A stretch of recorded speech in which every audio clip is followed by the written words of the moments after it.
खैरियत तो है, आपने हम सबको यहाँ क्यों बुलाया और ये सब आप क्यों निकाल के बैठे हुए हैं? हाँ बेटा, आज मैंने एक ज़रूरी फैसला किया है, इसीलिए तुम सब लोगों को यहाँ बुलाया है। ये मेरी ज़िंदगी की जमा पूंजी है जो मैंने कमा के बनाया। वो तो सब ठीक है अब्बा जी, लेकिन आपने ये सब क्यों निकाल के रखा है? बताता हूँ बेटा, बताता हूँ। दरअसल मैंने फैसला किया है कि मैं अपने जीते जी तुम तीनों भाइयों का हिस्सा तुम लोगों में तकसीम कर दूँ।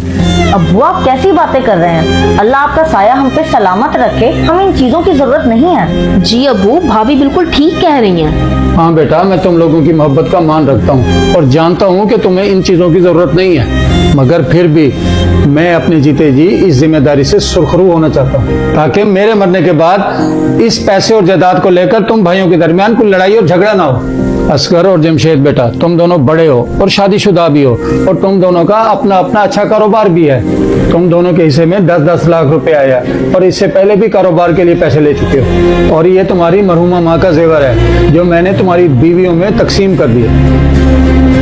10-10 लाख? हाँ बेटा, 10 लाख मैंने BH वाला प्लाट और जमीन बेच दी है तुम्हारा हिस्सा देने के लिए। अल्लाह के फजल से तुम लोगों ने कारोबार भी स्टार्ट कर लिया और तुम दोनों का कारोबार भी बहुत अच्छा जा रहा है। बाकी रहा जेवर, वो मैंने तुम दोनों की बीवियों में तकसीम कर दिया है, क्योंकि इमरान की तो अभी शादी नहीं हुई। अब्बा जी ऐसा भी क्या हो गया जो आप जायदाद का बंटवारा करने को उतर रहे हैं? ऐसी कौन सी गलती होगी हमसे? अगर कोई गलती होगी तो बताएं, हम माफी मांगना चाहते हैं आपसे। अरे मेरे बच्चों, तुम लोगों से कोई गलती नहीं हुई। आखिर ये भी दुनियादारी है, आज नहीं तो कल ये करना ही होगा। अपनी जिंदगी में ही कर जाऊं तो अच्छा है ना, ताकि तुम लोगों में बाद में इख्तलाफ ना हो। और हाँ, ये घर मैंने इमरान के नाम कर दिया है ताकि उसको भी कमी महसूस ना हो। और हाँ, अगर तुमने कोई अपना कारोबार शुरू करना हो तो ये घर बेच के तुम अपना कारोबार शुरू कर सकते हो। लेकिन अब्बू जी, आपने अपनी सारी जिंदगी की मेहनत की कमाई से ये घर बनाया था और आपने ये मेरे नाम कर दिया। दरअसल इस घर पे मेरा हक नहीं है, आपका हक है। हाँ बेटा, मेहनत की कमाई से बनाया था, पर बनाया तो औलाद के लिए था ना। ठीक है अब्बू, जैसा आपको बेहतर लगा आपने किया, हम आपके फैसले का मान रखते हैं। और हाँ बेटा, तुम इस घर के बड़े बेटे हो और इनके बड़े भाई हो, इस लिहाज से वनीजा इस घर की बड़ी बहू है, इसलिए तुम दोनों का फर्ज बनता है कि इस घर से जुड़े रिश्तों में कभी तनाव न आने दो। अब्बू क्या हो गया आपको? ये भी भला कहने की बात है। इंशाल्लाह हम इस घर को जोड़ के रखेंगे। जीते रहो मेरे बच्चों, मुझे तुम लोगों से यही उम्मीद थी। जाओ अब अपना अपना काम करो।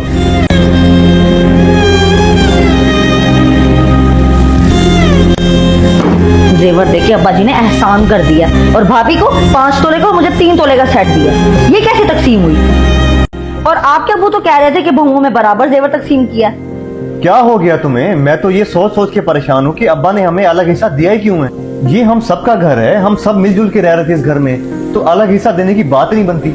और तुम ये क्या 3 तोले 5 तोले पे अटकी हुई हो? अल्लाह ताला ने हमें बहुत दिया, ये सब कुछ अब्बा का ही था। उनको जैसे मुनासिब लगा उन्होंने सबको अपना अपना हिस्सा दे दिया।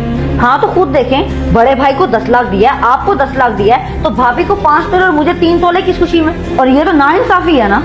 तौबा है भाई तौबा, मौके की निजाकत को समझो, रिश्ते निभाने की कोशिश करो, ना कि कम ज्यादा के चक्करों में पड़ी रहो।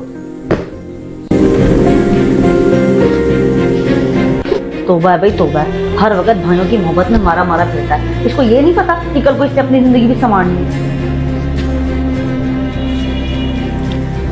ये संभाल के रखो, जो हमारे हिस्से में 10 लाख रुपए आए थे ना, उसकी मैंने FD करवा ली है। ये उसके कागजात हैं। FD के पेपर? अच्छा ठीक है। हाँ तो और क्या, 10 लाख रुपए हमें दे के एहसान जता दिया है हमारे ऊपर, और ये घर वो इमरान साहब के नाम कर दिया है। अब हम पूरी जिंदगी उसके एहसान के नीचे दब के रहना पड़ेगा हमें। ये आप कैसी बातें कर रहे हैं? आप बड़े भाई हैं, अगर हम बड़े होकर ऐसी सोच रखेंगे तो छोटों का क्या होगा? सोच नहीं रख रहा बेगम, हकीकत बता रहा हूँ। बड़े चाहे जितनी भी कोशिश क्यों ना करें ना रिश्तों को निभाने की, छोटे आखिर बता ही देते हैं कि वो छोटे हैं। अल्लाह से बेहतर की उम्मीद रखें, ऐसा कुछ भी नहीं होगा इंशाल्लाह। हम हैं ना, हम रिश्तों को बचा के रखेंगे। उम्मीद तो अल्लाह से ही रखनी चाहिए, बाकी दुनियादारी तो देख ही ली है मैंने। हम इस घर के बड़े हैं, हमें इस चीज का ध्यान रखना चाहिए। अगर हम ध्यान रखेंगे तो छोटे ऐसी हरकत नहीं करेंगे। चलो ठीक है, तुम ये कागजात संभाल के रखो, कभी भी काम आ सकते हैं। चलता हूँ मैं। अब्बू ने हमें बहुत बड़ी जिम्मेदारी दी है और इस घर के बड़े होने के नाते ये जिम्मेदारी हमें बखूबी निभानी और छोटों से शफकत से पेश आना है।